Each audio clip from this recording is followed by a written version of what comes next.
আমাদের 30 কর্মদিবসের আজকে 28তম দিন।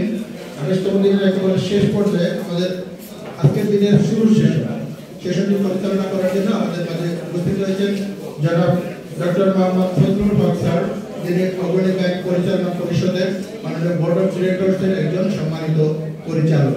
তাকে করতালির মাধ্যমে আমরা সবাই স্বাগত জানাই।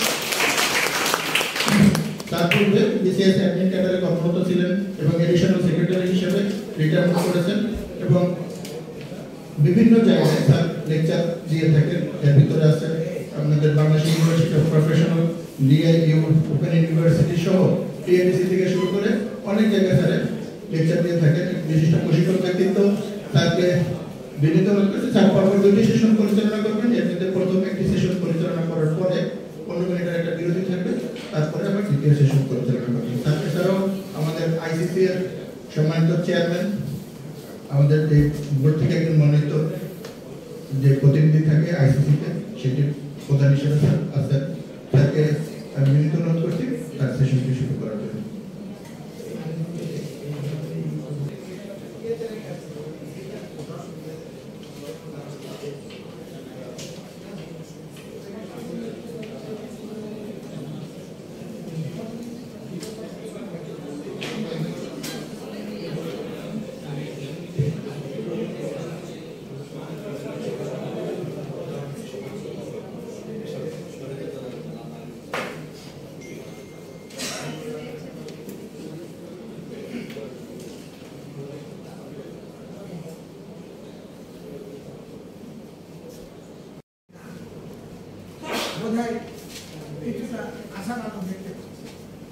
তো আমি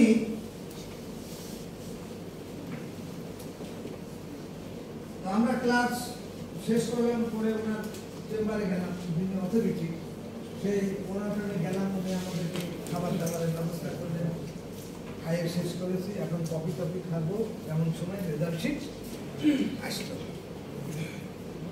বুঝতে পারলেন? রেজাল্ট শিট আসলো। তো রেজাল্ট শিটে উনি বলছেন যে স্যার আপনারা সবাই খুব ভালো করেছেন,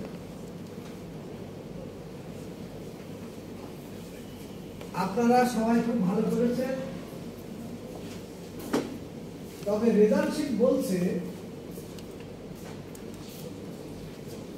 যে আমাদের অ্যাডিশনাল সেক্রেটারি স্যার ফজলুল হক, উনি যদি আমাদের সাথে আজকে থাকতে চান, ক্লাস নিতে চান, নেক্সট ক্লাস 5টা থেকে 7টা, 2 ঘন্টা ক্লাস আছে, আমরা ওনাকে দিতে পারি।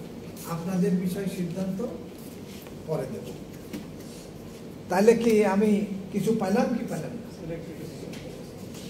History I am the professor here,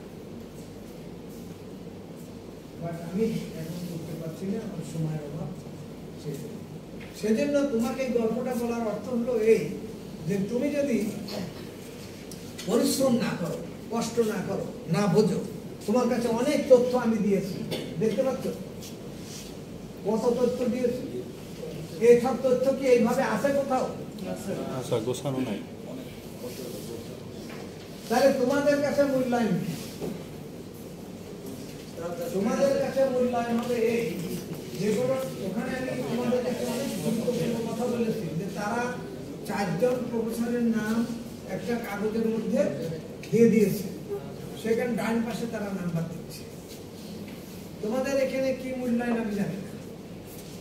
তোমাদের এখানে মূল্যায়ন হবে যখন তোমার অথরিটি আনবে, তখন এখানে আসলে কিন্তু বিনা পয়সায় কেউ আসে না, আমাদেরকে কিছু সম্মানই দেয়।